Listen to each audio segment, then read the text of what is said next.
Theta equal to यहाँ इतना और यहाँ थीटा इक्वल टू यहाँ वही आदमी ऐसा दिख रहा है और यहाँ यही आदमी ऐसा दिख रहा है, यानी दोनों आदमी सेम है। तो यानी जो सेक इनवर्स 17/15 है उसके जगह पे ये वैल्यू हम रख सकते हैं, बिल्कुल रख सकते हैं।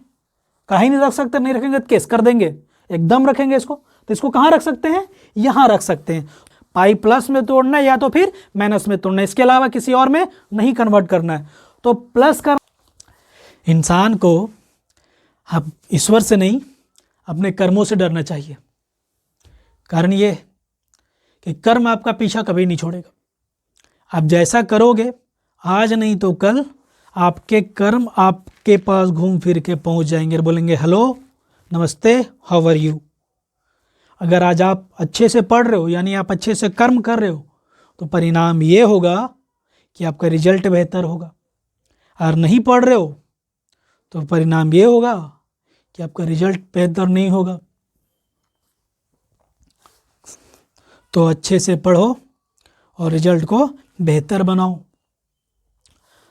तो इन्हीं बातों के साथ नमस्कार, मैं अभिषेक आप सभी का हार्दिक स्वागत करता हूं विद्याभिमान के यूट्यूब चैनल में। और नए साल की ढेर सारी शुभकामनाएं आप सभी को। और जिनका एग्ज़ाम होने वाला इस साल, एग्ज़ाम के लिए बहुत बहुत हार्दिक शुभकामनाएं आप सभी को। अच्छे से एग्ज़ाम दो, अच्छे से प्रिपरेशन करो, एग्ज़ाम में फोड़ दो, पूरा फट डालो। ठीक, तो चलिए शुरू करते हैं हम लोग आज से 12th क्लास की पढ़ाई। ऐसे 12th क्लास की पढ़ाई तो 25 दिसंबर से स्टार्ट होनी थी, लेकिन बीच में कुछ छुट्टी वगैरह हो गया तो स्टार्ट नहीं हुआ। तो आज से हम लोग रेगुलर स्टार्ट करेंगे। तो आप लोग से माफ़ी चाहेंगे जो लोग इंतज़ार कर रहे थे। तो आज से रेगुलर क्लास चलेगी। तो आज हम लोग पढ़ेंगे रिलेशन फंक्शन में से इन्वर्स ट्रिग्नोमेट्री फंक्शन। यहाँ से हम लोग स्टार्ट करेंगे, उसके बाद मैट्रिक डिटर्मिनेंट्स, उसके बाद कैलकुलस वाला पोर्शन, उसमें से लिमिट, कंटिन्यूटी, डिफरेंशिएशन, इंटीग्रेशन, सारा कुछ क्लियर करेंगे। और रेफरेंस बुक में हम लोग KC Sinha, RD Sharma, RS Agarwal, NCERT, जिसको भी आप फॉलो करना चाहो उसको आप फॉलो करो।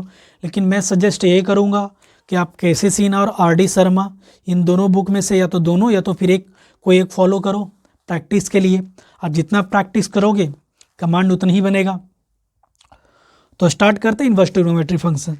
तो ये होता क्या है, ऐसे भी हम तो नहीं बताएं, लेकिन आप लोग पढ़ लिए होंगे कि किसी भी फंक्शन का इन्वर्स तभी एग्जिस्ट करता है जब वो बाइजेक्टिव हो। बाइजेक्टिव कहने से मतलब वह ये हुआ कि वो 1 1 और ऑन टू दोनों होना चाहिए। क्या है 1 1 और ऑन टू, अभी उसमें नहीं घुसेंगे, नहीं तो उसी में घुसे रह जाएंगे। तो 1 1 और ऑन टू होना चाहिए। और क्या होना चाहिए, जैसे मान के चलिए कोई फंक्शन है f a to b। यहाँ a से क्या मतलब हुआ, a इसका डोमेन और b इसका रेंज है। एक और कोई फंक्शन मान लेते हैं g, वो क्या है b to a, यानी b यहाँ इसका डोमेन है और a यहाँ इसका रेंज या कोडोमेन है। ठीक, तब कैसे डिफाइन करेंगे इन्वर्स को। अगर हम बोल रहे हैं कि f कोई फंक्शन है a to b, यानी b इसका डोमेन और a इसका डोमेन और b इसका कोडोमेन है। फिर g यहाँ इसका b डोमेन और a कोडोमेन यानी रेंज है। तब इस केस में हम कह सकते हैं कि g f का इन्वर्स है। कब, जब किसी एक फंक्शन का दूसरे फंक्शन से रिलेशन तब बनेगा जब इसका डोमेन इसका रेंज बन जाए और इसका रेंज इसका डोमेन बन जाए। कब कब कहेंगे कि वो इसका इन्वर्स है, जब इसका रेंज इसका डोमेन इसका डोमेन इसका रेंज बन जाए और इसका रेंज इसका डोमेन बन जाए। तब हम कह सकते हैं कि यहाँ पे g जो है वो f का इन्वर्स फंक्शन है। कैसे, अगर यदि g डिफाइन रहता, g कैसे डिफाइन रहता, g y equal to x और f फंक्शन पे y के साथ, तब हम कह सकते थे कि g जो है वो g is inverse of f and denoted by f inverse. ठीक, g जो है वो f का इनवर्स कहलाता है और उसको डिनोट करते f इनवर्स से। कब, जब एक फंक्शन का डोमेन दूसरे फंक्शन का रेंज बन जाए और दूसरे फंक्शन का रेंज पहले फंक्शन का रेंज इस दूसरे फंक्शन का डोमेन बन जाए। तब अब यहाँ से हम लोग ज़्यादा नहीं घुसेंगे, अब सीधा हम लोग चैप्टर की तरफ एंट्री मारेंगे, बोर्ड एग्जाम के पर्सपेक्टिव से ज़्यादा नहीं घुसना है। हाँ, हालांकि आप अगर IIT JEE कर रहे हो तब उसके लिए कुछ और एक्स्ट्रा चीज़ आना जरूरी है। तो अब हम लोग देखते हैं कि इन्वर्स ट्रिग्नोमेट्रिक फंक्शन में उसको डिनोट कैसे किया जाता है, डिनोट कैसे करते हैं। ठीक, जैसे मान के चलते हम लिखते हैं कि sine x equal to y. ठीक, तो ऐसे मैथमेटिकल कैलकुलेशन में जो टर्म अगर इधर मल्टीप्लाई में रहता है उसको इस साइड हम ट्रांसफ़र करते, इक्वेशन के RHS में इक्वल साइन के राइट साइड में ट्रांसफ़र करते हैं तो वो डिवाइड में चला जाता है। और हम ये जानते हैं कि अगर कोई a/b लिखा हो तो इसका मतलब ऐसे भी लिख सकते हैं, b को ऊपर ले जाएंगे तो माइनस हो सकता है, ऐसा हम लोग जानते हैं। ठीक, तो क्या करते हैं, इसी को ट्रिग्नोमेट्री जो फंक्शन रहता है ना वो बिना एंगल के साथ कुछ रहता ही नहीं, उसके साथ एंगल एकदम होगा ही होगा। सिर्फ साइन कॉस ये सब का कोई मीनिंग नहीं है, ऐसा हो ही नहीं सकता है वो, इसके साथ कुछ ना कुछ एंगल होगा। अब एंगल के जगह पे x हो सकता है, मल्टीपल टर्म भी हो सकता है, लेकिन कुछ ना कुछ एंगल होगा ही होगा। आप देखो साइन के साथ अंदर कॉस स्क्वायर x प्लस कुछ भी, मतलब कुछ ना कुछ होगा ही होगा, बिना एंगल का वो होगा ही नहीं, कुछ मतलब ही नहीं रहेगा।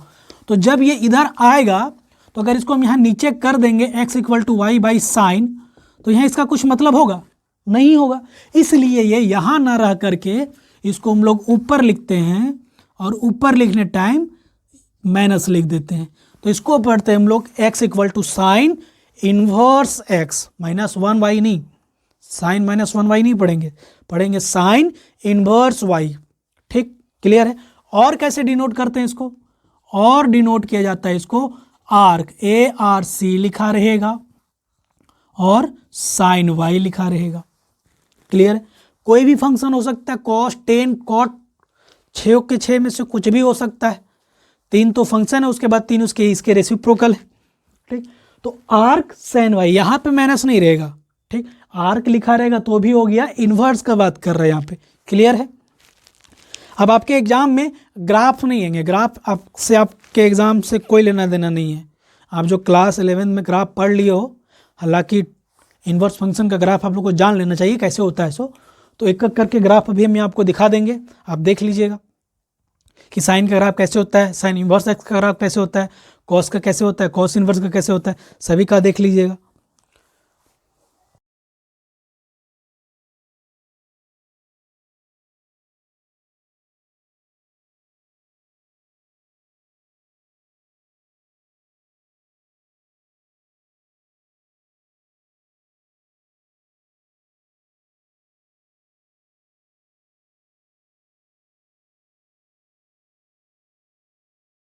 तो चलिए अब आगे आते हैं डोमेन और रेंज। तो डोमेन का मतलब क्या हुआ, जो वैल्यू हम लोग पुट करते थे उसी को डोमेन बोलते थे, और जो वैल्यू निकल के आता था, मतलब जो पॉसिबल वैल्यू निकल के आता था वो उसको बोलते थे हम लोग रेंज। ठीक, उसको हम लोग क्या बोलते थे, रेंज। क्लियर है। साइन फंक्शन का डोमेन, साइन इनवर्स फंक्शन का डोमेन क्या हो जाएगा, -1 से लेके +1, क्लोज इंटरवल में -1 से +1, ये साइन फंक्शन का डोमेन हो जाएगा, -1 से लेके +1। और रेंज क्या हो जाएगा इसका, रेंज हो जाएगा आपका -π/2 से +π/2, क्लोज इंटरवल में। ठीक, क्लोज इंटरवल -π/2 से +π/2 के बीच में, ये इसका हो जाएगा रेंज। अब इसका यूज कहाँ करेंगे हम लोग, जब क्वेश्चन में आपको बोलेगा ना कि प्रिंसिपल वैल्यू फाइंड करना है, तब यहाँ पे आपको रेंज, उसी रेंज के अंदर में आपको वैल्यू फाइंड करके देना है। अभी आगे क्वेश्चन देखेंगे हम, तो उसको सॉल्व करने टाइम इसका यूज करेंगे। ठीक, तो हो गया ये साइन फंक्शन का। कॉस फंक्शन का, कॉस इनवर्स फंक्शन का भी डोमेन सेम होता है साइन इनवर्स फंक्शन के जैसा। और रेंज क्या हो जाता है इसका, रेंज इसका हो जाता है 0 से पाई। साइन इनवर्स फंक्शन का हुआ -π/2 से +π/2, और यहाँ इसका होता है 0 से पाई। क्लियर है। उसके बाद tan इनवर्स फंक्शन का डोमेन क्या हुआ, -∞ से +∞, means real number. tan inverse function का डोमेन क्या हो गया, रियल नंबर। और रेंज क्या हो जाएगा इसका, ओपन इंटरवल -π/2 से +π/2, ओपन इंटरवल -π/2 से +π/2। ओपन इंटरवल क्यों क्या है इसमें, जो 10 में π/2 का वैल्यू होता है, 10 π/2 का, वो कितना होता है, अनडिफाइंड होता है, इन्फिनिटी होता है, इसलिए ये ओपन इंटरवल में रहा। उसके बाद cot inverse x, cot inverse x का डोमेन क्या हो गया, इसका डोमेन भी हो गया 10 के जैसा रियल नंबर। इसमें भी यानी रियल नंबर कहने का मतलब हुआ माइनस इन्फिनिटी से प्लस इन्फिनिटी, ठीक। और रेंज क्या हो गया इसका, रेंज हो जाएगा इसका क्लोज इंटरवल 0 से पाई। कॉट इनवर्स एक्स का रेंज क्या हो गया, क्लोज इंटरवल 0 से पाई, क्लियर। उसके बाद कॉसेक इनवर्स एक्स का डोमेन क्या हो जाएगा, union of minus infinity -1 and 1 and infinity, ठीक। क्या, माइनस इन्फिनिटी से -1 और 1 से इन्फिनिटी, इन दोनों का यूनियन होगा कॉसेक इनवर्स एक्स का डोमेन। कॉसेक इनवर्स एक्स का हम लोग डोमेन देखते हैं, तो डोमेन क्या हो जाएगा इसका, यहाँ ये यूनियन होगा किसका, माइनस इन्फिनिटी से -1 और 1 से इन्फिनिटी का। और रेंज क्या होगा, क्लोज इंटरवल में -π/2 से 1 0 और 0 से क्लोज इंटरवल में π/2 का यूनियन होगा। 0 को यहाँ से निकाल दिया गया है, क्यों, क्योंकि 0 जो cos 0 डिग्री का जो वैल्यू होता है वो अनडिफाइंड होता है, इसीलिए रेंज जो निकल के आएगा इसका -π/2 से 0 और 0 से π/2 का यूनियन होगा, ये क्लियर है। उसके बाद सेक इनवर्स एक्स का, सेक इनवर्स एक्स का डोमेन होगा वो माइनस इन्फिनिटी से -1 और 1 से इन्फिनिटी, इसका यूनियन, यानी कि कॉसेक इनवर्स एक्स और सेक इनवर्स एक्स का जो डोमेन होगा दोनों का सेम होगा, ठीक, दोनों का सेम होगा। और जो रेंज होगा वो 0 से π/2 और π/2 से 0, इसका यूनियन होगा। यहाँ π/2 ओपन इंटरवल में, यानी π/2 निकल जाएगा, π/2 यहाँ नहीं रहेगा।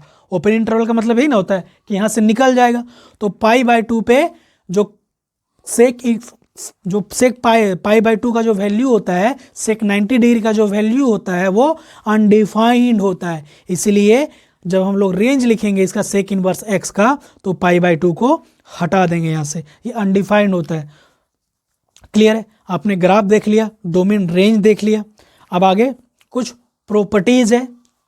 अब डायरेक्ट प्रॉपर्टीज़ पे आते हैं, तो प्रॉपर्टी नंबर 1 पढ़ते हैं। तो चलिए अब कुछ प्रॉपर्टी देखते हैं और इसी से रिलेटेड, इस प्रॉपर्टी से रिलेटेड कुछ क्वेश्चंस भी देखेंगे। तो फर्स्ट प्रॉपर्टी में क्या कहता है, sine inverse sine x equal to x, ठीक। अब इसका प्रूफ भी देखेंगे, cos inverse cos x equal to x. इसी तरह से ये 6 है, सभी में वैसे ही बाहर इन्वर्स वाला और अंदर इन्वर्स वाला नहीं है। फिर ये प्रॉपर्टी 2 में sine inverse x equal to x, बाहर इन्वर्स वाला है और अंदर इन्वर्स वाला, सॉरी बाहर बिना इन्वर्स का और अंदर इन्वर्स वाला है। ऐसे ये बिना इन्वर्स वाला और ये इन्वर्स वाला ऐसे कैंसिल हो जाता है, सिर्फ बचेगा एक्स।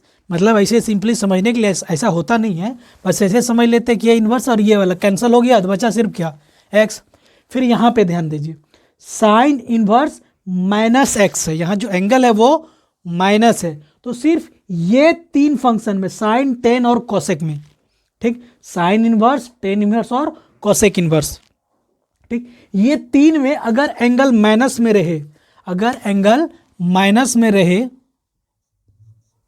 तब क्या होगा, ये माइनस जो है ना यहाँ से उल्टी होके बाहर निकल जाएगा, एकदम यहाँ से उल्टी कर देगा और बाहर निकाल के दे देगा इसको, यहाँ से ये उल्टी कर देगा, एकदम वॉच के निकाल देगा और यहाँ माइनस बाहर ला के पटक देगा। ये मतलब अगर ये माइनस में यहाँ रहे इन्वर्स तो सीधा ये माइनस में जाता है। साइन इन्वर्स, टेन इन्वर्स और कोसेक इन्वर्स में अगर ये तीनों में अगर एंगल माइनस में रहे तो वो माइनस बाहर आ जाता है, सिर्फ cosec inverse x, tan inverse x और साइन इन्वर्स एक्स बचता है। लेकिन अगर वही कॉस, सेक और कॉट ये सब के इन्वर्स के साथ में माइनस रहे तब यहाँ माइनस बाहर नहीं आता है, सिर्फ माइनस के साथ साथ पाई भी निकल के आता है, ठीक। किसमें, कॉस, सेक और कॉट, ये तीनों फंक्शन के इन्वर्स में अगर एंगल माइनस में रहे तो माइनस के साथ साथ पाई भी आता है, यानी pi minus cot inverse x हो जाएगा, pi minus sec inverse x हो जाएगा और pi minus cos inverse x हो जाएगा। क्लियर है। प्रॉपर्टी नंबर 4 में है sine inverse x equal to cosec inverse 1/x। ऐसे हम लोग जानते हैं कि साइन और कॉसेक्स में कैसा रिलेशन है, रेसिप्रोकल रिलेशन है। अगर साइन थीटा इक्वल टू होता है, साइन थीटा इक्वल टू क्या होता है, p/h, तो कॉसेक थीटा इक्वल टू क्या होता है, h/p। यही इसका उल्टा हो जाता है। अगर यदि सिर्फ ऐसे दिया रहे sine theta equal to x, तो कॉसेक थीटा इक्वल टू क्या हो जाएगा, 1/x। ऐसा होगा ना, बिल्कुल होगा। तो बस यही है, अगर साइन इनवर्स एक्स रहे तो उसका रेसिप्रोकल जो होगा कॉसेक इनवर्स वो 1/x होगा। कॉस का रिलेशन होता है सेक के साथ, तो cos inverse x equal to sec inverse 1/x होगा। इसको उल्टा भी बोल सकते हैं, अगर साइन 1/x लिखे तो कॉसेक्स कितना होगा, अगर साइन इनवर्स 1/x लिखे, साइन इनवर्स 1/x लिखे तो क्या हो जाएगा, इधर कॉसेक इनवर्स x हो जाएगा।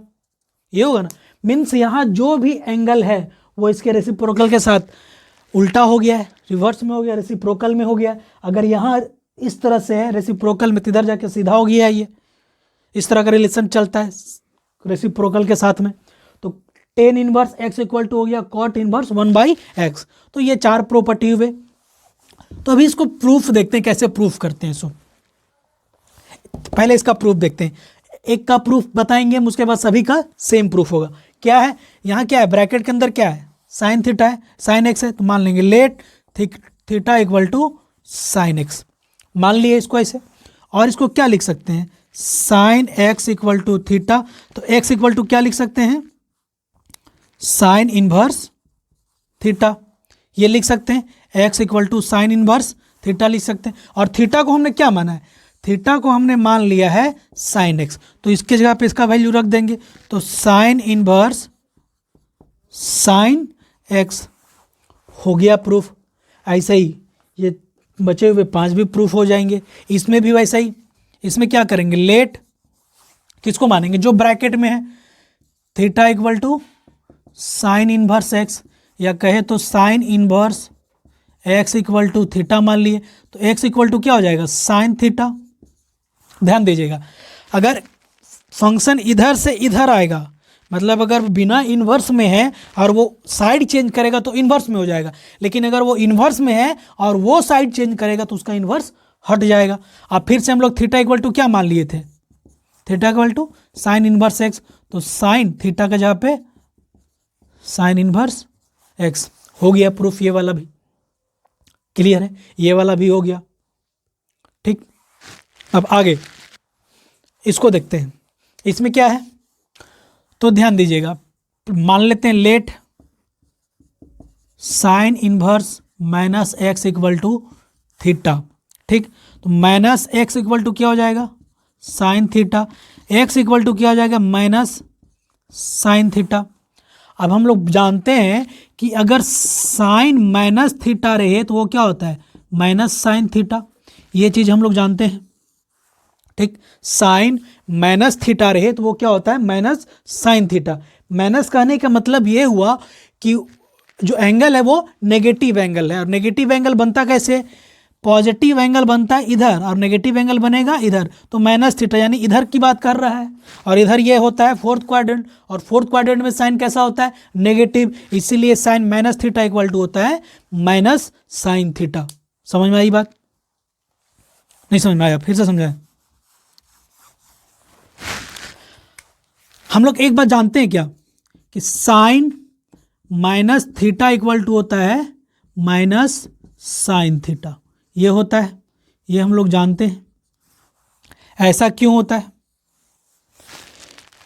जो माइनस वाला एंगल किधर बनता है, माइनस वाला एंगल, माइनस वाला एंगल ध्यान दीजिएगा, ये अगर ये ऊपर साइड एंगल बन रहा है तो पॉजिटिव थीटा होता है, ठीक।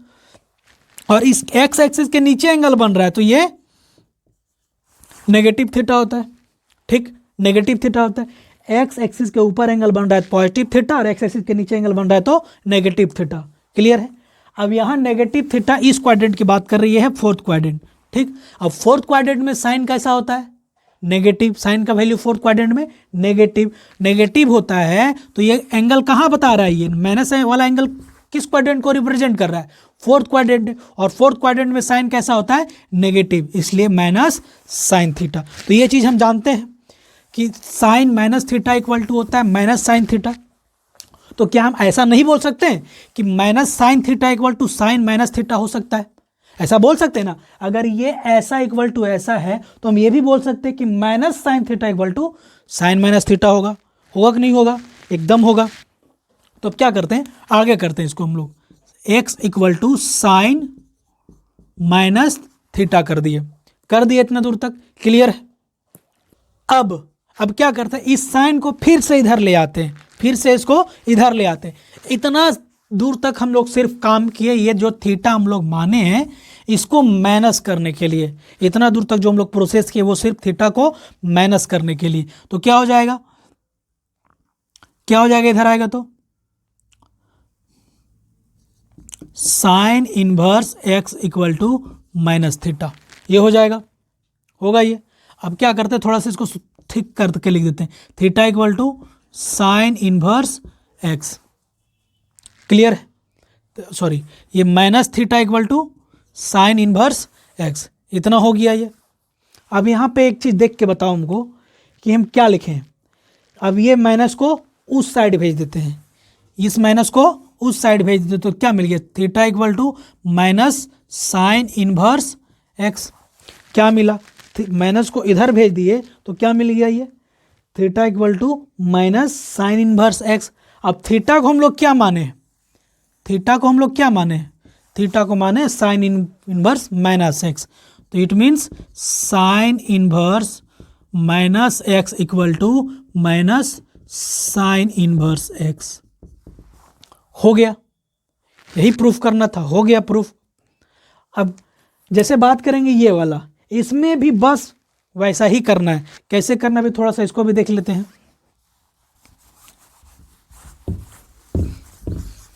एक प्रूफ पाई वाला भी देख लेते हैं इसमें से किसी को। तो मान लेते हैं क्या, लेट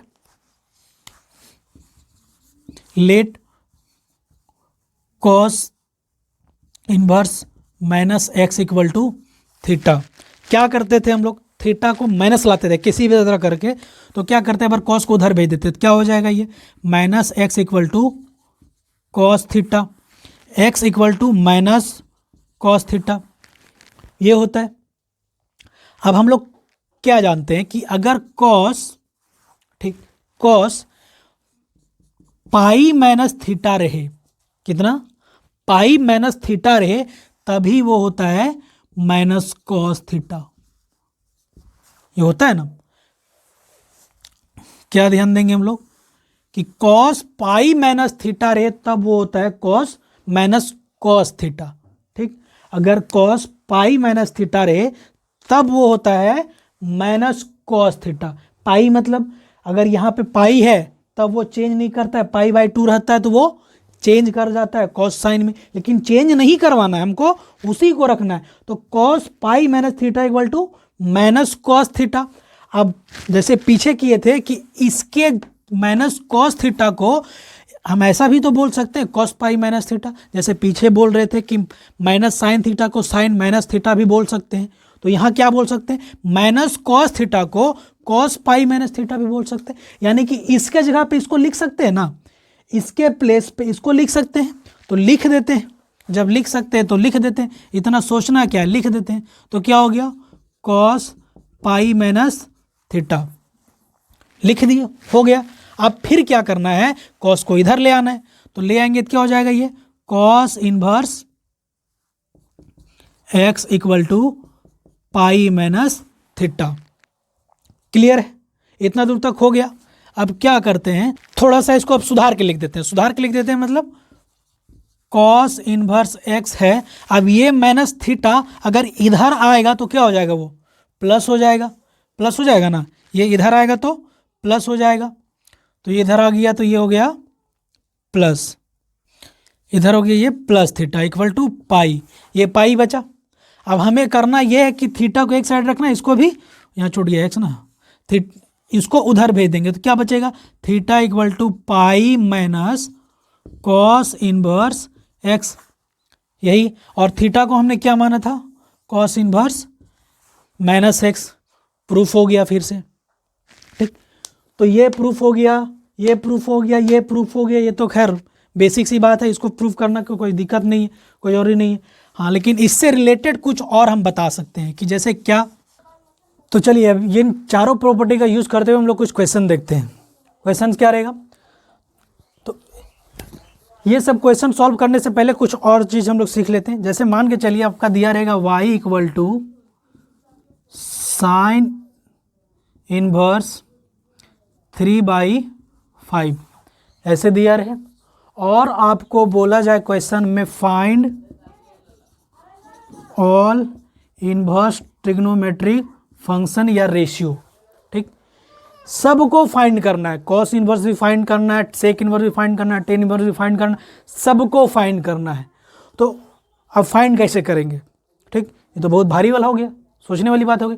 कुछ नहीं सोचना है, एकदम जैसे अगर ये ऐसे नहीं रहता, इस टाइप का नहीं रहता, तो हम लोग पहले क्लास में क्लास 10th में कैसे सॉल्व किए थे, साइन थीटा इक्वल टू दिया रहता था 3/5, ऐसे दिया रहता था, तब तो इसको आप आसानी से सॉल्व कर लोगे ना।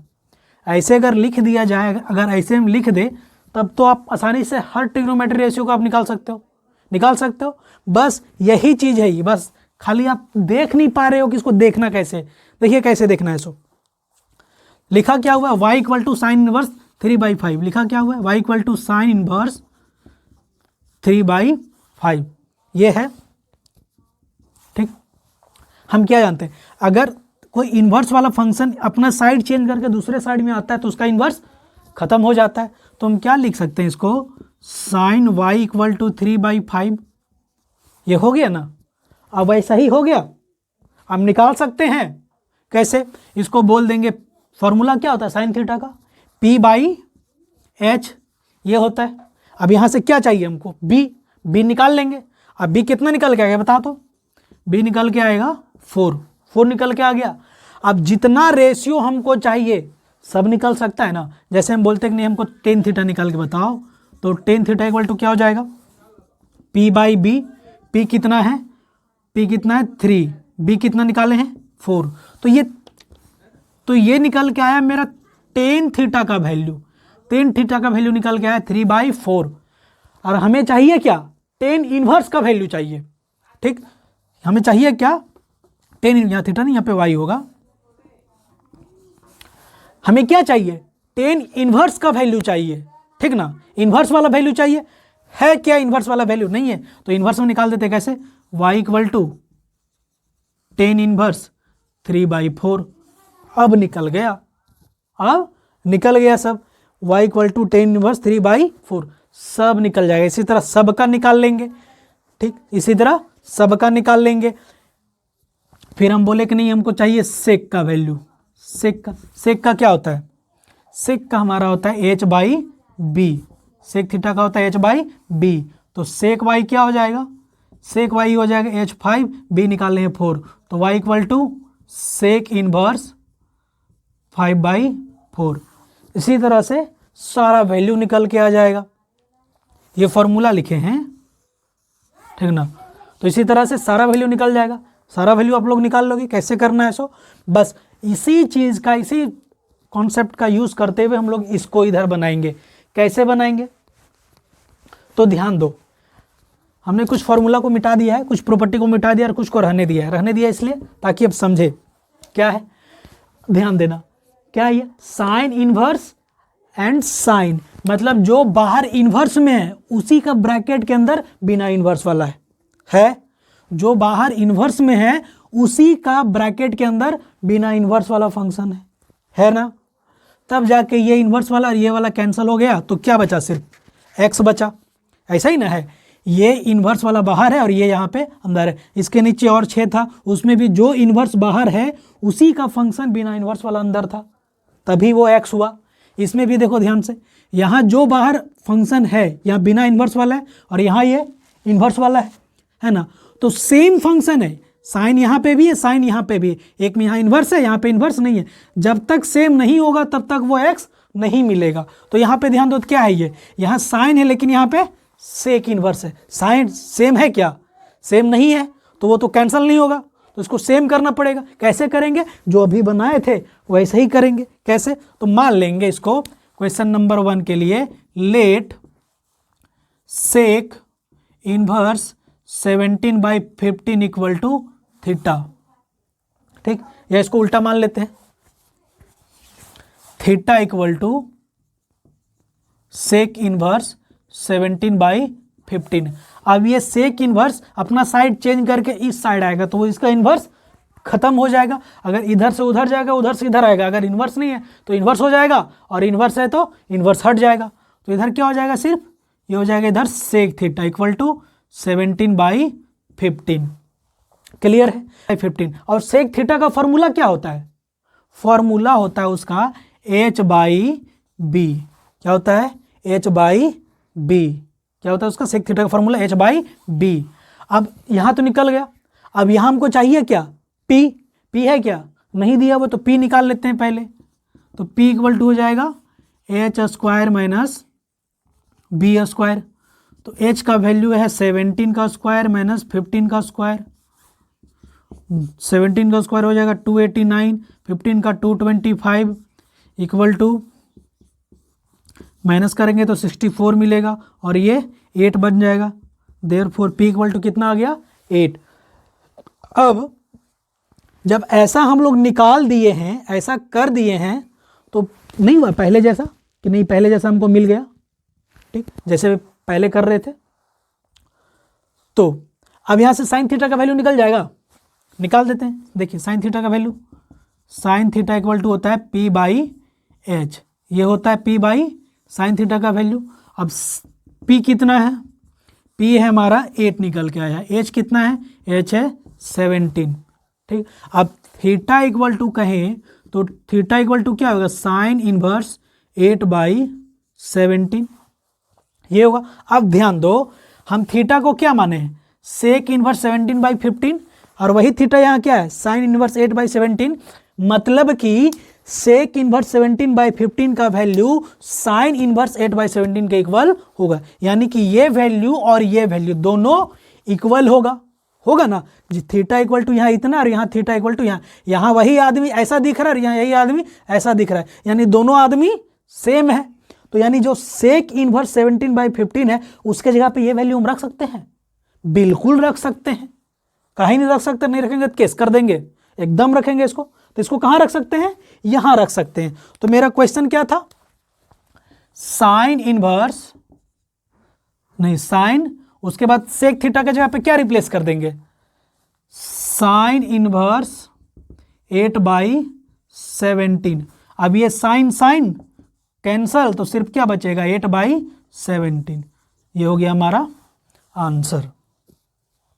बस क्लियर? समझ में आ गया क्या करना था? सो बस इसी तरह से ये वाला क्वेश्चन, ये वाला ध्यान देना, ये वाला 4/cot इनवर्स 4/3 सेम इसी तरह से मान लेंगे इसको थीटा। यहाँ से फिर जो b/, जो p निकलेगा, ठीक, यहाँ से फिर h का वैल्यू निकाल लेंगे, और फिर से साइन थीटा का वैल्यू निकाल देंगे ऐसे, और theta equal to sine inverse करके फिर वहाँ पे पुट कर देंगे, तो ये भी बन जाएगा। ये क्वेश्चन और ये क्वेश्चन दोनों सेम टाइप का है, लेकिन डिफरेंस क्या है? यहाँ पे जो वैल्यू है ये न्यूमेरिकल में, लेकिन यहाँ पे जो वैल्यू है वो रेडियन मेजर में है। एंगल जो है वो रेडियन में है ना। तो जब भी ऐसा क्वेश्चन को हम सॉल्व करेंगे तो सॉल्व करने से पहले हम उसके रेंज को भी देखेंगे। किसके रेंज को? यहाँ जो है ना फंक्शन, यहाँ इसके रेंज को देखेंगे। ठीक, यहाँ जो देखेंगे इसको हम रेंज को देखेंगे। यहाँ ध्यान देना, ये और ये सेम सेम है ना, सेम सेम, सब जगह सेम सेम। तो जब भी ऐसे क्वेश्चन को हम लोग सॉल्व करेंगे तो इस टाइप के क्वेश्चन में मोस्टली रहेगा तुम्हारा यहाँ सेम सेम रहेगा।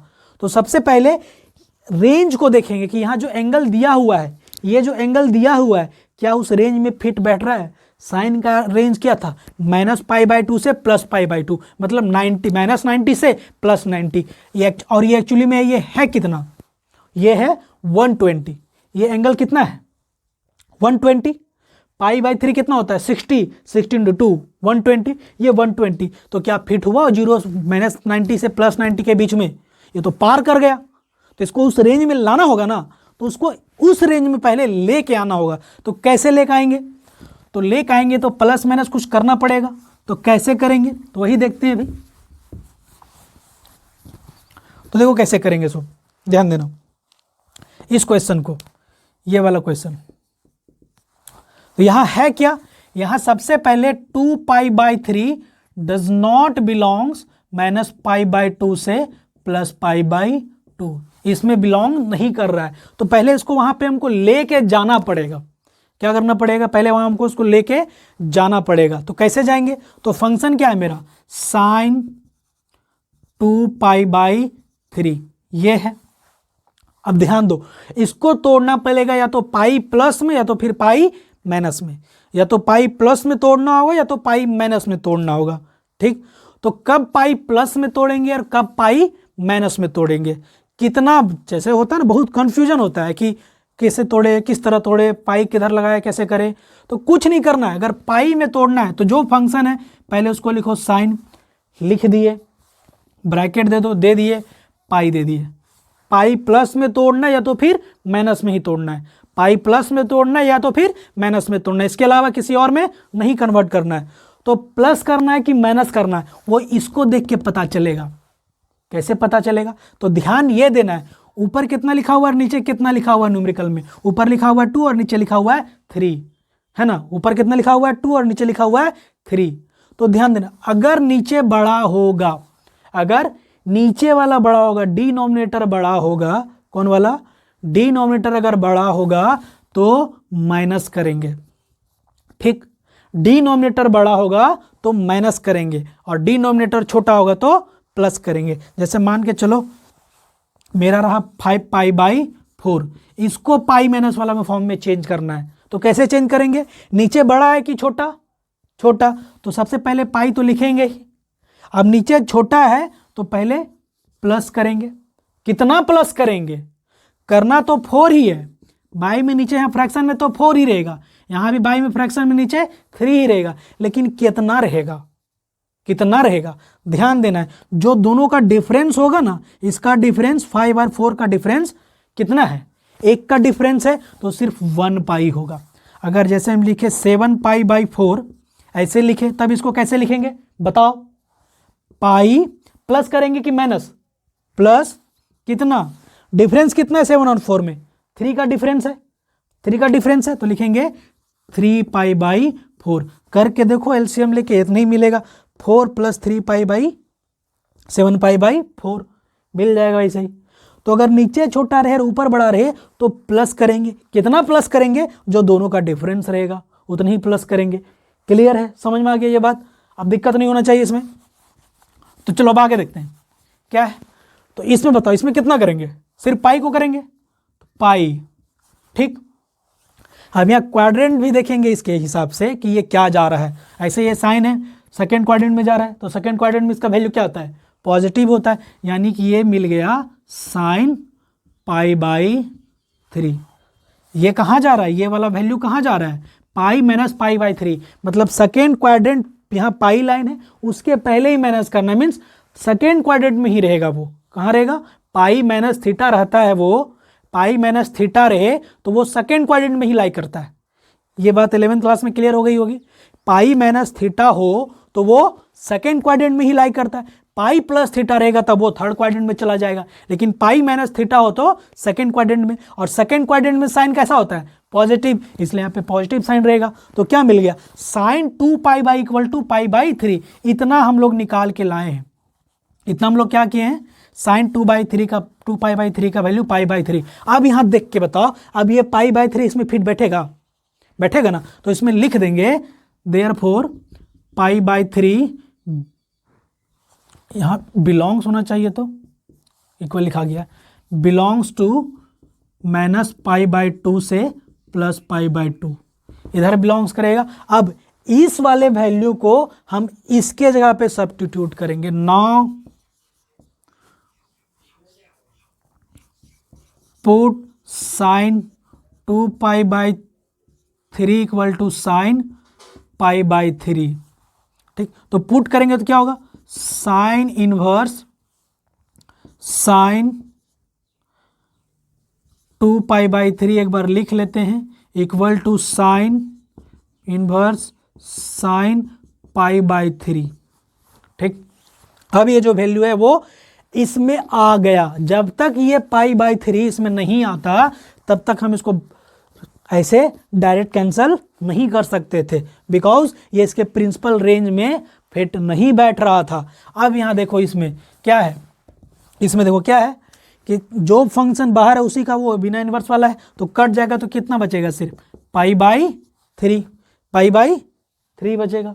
क्लियर है, समझ में आ गई बात? इतना ही बचा अब, ठीक है ना, इतना ही बचा अब, हो गया। तो इस तरह से ये क्वेश्चन सॉल्व हुआ। सबसे पहले देखेंगे कि ये वाला जो एंगल रेडियन में जो मेजर दिया रहेगा, रेडियन में खास करके इस तरह वैल्यू दिया रहेगा तो इसमें नहीं देखना है, सिर्फ रेडियन वाले में देखना है। रेडियन वाले में देखना है क्या वो उसके प्रिंसिपल रेंज में फिट बैठ रहा है या नहीं बैठ रहा है। अगर बैठ रहा है तब उसको डायरेक्ट काट देंगे, और नहीं बैठ रहा है पहले उसको इस तरह से प्लस माइनस करके बैठाना पड़ेगा, उसको उस वैल्यू उसके अंदर लाना पड़ेगा, तब जाके आगे सॉल्व करना पड़ेगा। तो भाई अब इतना दूर तक समझ में आ गया होगा। अब हम इसको मिटाते हैं। अब ये नेक्स्ट वाला क्वेश्चन ध्यान दो, क्या है, cos इनवर्स cos 7 π/6, क्या वो वहां पे फिट बैठ रहा है? नहीं बैठ रहा है। π/6 होता है 30 डिग्री, ठीक, और ये जा रहा है 210, और cos का प्रिंसिपल रेंज होता है 0 से पाई, यानी 0 से 180। तो क्या वहां पे गया वो 210 पहुंच गया ये? तो वहां पे तो गया नहीं। फिर इसको क्या करना पड़ेगा, माइनस प्लस कुछ करना पड़ेगा ना। तो अब यहां देख के बताओ, तो यहां माइनस करेंगे या प्लस? माइनस करेंगे या प्लस? तो माइनस कब करते थे, जब ऊपर छोटा रहता था, ऊपर छोटा रहता, लेकिन यहां ऊपर क्या है, बड़ा है। तो इसको भी सॉल्व करते हैं, सॉल्व कर ही देते हैं। Since 7 π/6 does not belongs 0 to pi, therefore cos 7 π/6 equal to cos, अब यहाँ प्लस करेंगे कि माइनस, पाई तो आएगा ही आएगा, ठीक, प्लस करेंगे या माइनस? तो यहाँ पे कहोगे कि नहीं सर यहाँ पे हमको प्लस करना होगा। प्लस करेंगे तो क्या मिलेगा, प्लस, डिफरेंस कितना है 1, तो π/6, तो क्या मिल गया ये cos π/6। अब यहाँ पे ध्यान दो, ये जो फंक्शन है हमारा, तो cos π/6 करने पे ये जो वैल्यू मिला है, हमारा, ये किस क्वाड्रेंट में लाई कर रहा है, ये वाला किस क्वाड्रेंट में लाई कर रहा है, थर्ड क्वाड्रेंट में। और थर्ड क्वाड्रेंट में cos क्या होता है, नेगेटिव। थर्ड क्वाड्रेंट में cos क्या होता है, नेगेटिव होता है। तो यहाँ क्या आ जाएगा, माइनस आ जाएगा। तो यानी देयरफॉर क्या मिल गया, cos 7 π/6 equal to minus cos π/6। अब ये इधर माइनस प्लस रहे उससे मतलब नहीं, हमको सिर्फ ये वाला एंगल देखना है, रेडियन मेजर, क्या वो उसमें फिट बैठ रहा है। तो अब यहाँ देख रहे हैं, हाँ ये फिट बैठ रहा है, यानी कि ये देयरफॉर यहाँ पे लिख देंगे ब्रैकेट में π/6 बिलोंग्स ऑन किस इंटरवल में, 0 से पाई, इसमें ये फिट बैठ रहा है, इसमें ये फिट बिलोंग्स हो गया। तब क्या करेंगे, 7 π/6 को इससे रिप्लेस कर देंगे। Now from given question, question में क्या है, cos इनवर्स cos 7 π/6, इसको रिप्लेस करना है किससे, cos इनवर्स माइनस cos π/6 से, ठीक, इससे रिप्लेस करना है। अब रिप्लेस करने के बाद हम यहां देख रहे हैं फॉर्मूला में कि अगर cos के साथ एंगल माइनस में होता है तो वो कैसे बाहर आता है। सबसे पहले ये माइनस बाहर आएगा, तो माइनस, ठीक, क्या माइनस बाहर आएगा, और cos इनवर्स x जो फंक्शन है इधर, ठीक, जो है वो रहेगा ही रहेगा, ठीक। अगर ऐसे नहीं करेंगे हम तो डायरेक्ट पाई माइनस π/6 कर सकते हैं। तो थोड़ा सा हम और स्टेप से ही कर देते हैं, नहीं तो उड़ जाएगा ऊपर। तो क्या है, ध्यान दो, cos इनवर्स x के जगह पे क्या है, ये x के जगह पे ये पूरा है cos π/6, क्या है, x के जगह पे पूरा क्या है, cos π/6 है। ध्यान देना, x के जगह पे क्या है, cos π/6। फॉर्मूला में क्या होता है, cos inverse minus x equal to pi minus cos inverse x, यानी जो यहाँ x है वही x यहाँ आएगा। क्लियर है? जो यहाँ x है वही x यहाँ पे आएगा, है ना? जो x यहाँ है वही x यहाँ पे आएगा। तो x यहाँ पे क्या है बताओ तो? यहाँ cos पाई बाई 6 है, यहाँ x क्या है? cos पाई बाई 6 है। तो इसको क्या लिखेंगे हम? इसको लिखेंगे हम पाई minus cos inverse cos pi by 6, ये लिखेंगे। इसको हम ये लिखेंगे। जो x है यहाँ पे उसको यहाँ पे रखना है। तो x क्या है? x यहाँ पे मेरा है cos पाई बाई 6, तो उसके जगह पे x रख दिए। अब पाई माइनस ये cos cos खत्म, तो सिर्फ क्या बचेगा? Pi by 6। अब इसको सॉल्व करेंगे तो 6 में 1 चला गया तो 5 पाई बाई 6, ये हो गया हमारा आंसर। बस ऐसे ही करना है। एक ये क्वेश्चन है आपके लिए, ये हो जाएगा।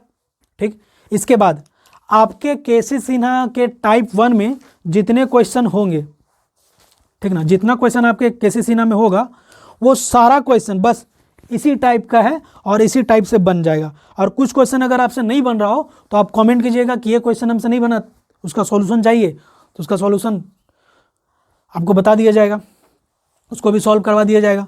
तो केसी सिन्हा का जो टाइप 1 है वो इन सब बेसिक से क्लियर हो गया। बस ये 4 प्रॉपर्टी है, इन्हीं चारों प्रॉपर्टी का यूज करते हुए आप केसी सिन्हा के टाइप 1 का जो क्वेश्चन है वो आप उसको सॉल्व कर सकते हो। अब टाइप 2 के जो क्वेश्चन रहे उसको हम लोग नेक्स्ट वीडियो में देखेंगे, उसको, और उससे रिलेटेड उसके कुछ क्वेश्चंस भी देखे, प्रॉपर्टी भी देखेंगे। और टाइप 2 का जो थ्योरी है, जो प्रॉपर्टी है, वो हम लोग अगले वीडियो में देखेंगे टाइप 2 का। और आज हम लोग इतना ही देखते हैं, अब मिलते हैं नेक्स्ट क्लास में।